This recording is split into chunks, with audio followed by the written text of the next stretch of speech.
السلام علیکم ورحمۃ اللہ وبرکاتہ۔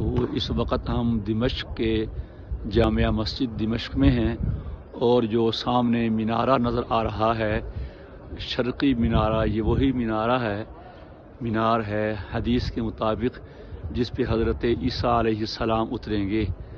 جب حضرت مہدی کا ظہور ہو جائے گا تو وہ حضرت مہدی اور تمام مسلمان یہاں اس مسجد میں ہوں گے۔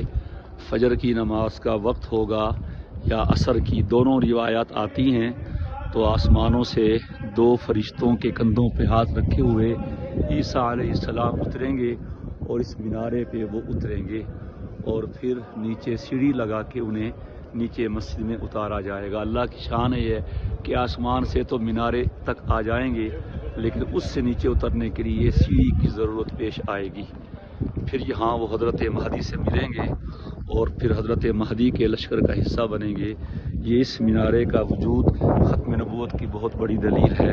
اس وقت ہم یہاں اس مینارے میں اور جامع مسجد دمشق میں موجود ہیں، اور یہ جو سامنے احاطہ سا ہے گنبد سا، اس کے مطابق گائیڈ کیے کہ یہ وہ جگہ ہے جہاں حابیل اور قابیل نے قربانی دی تھی۔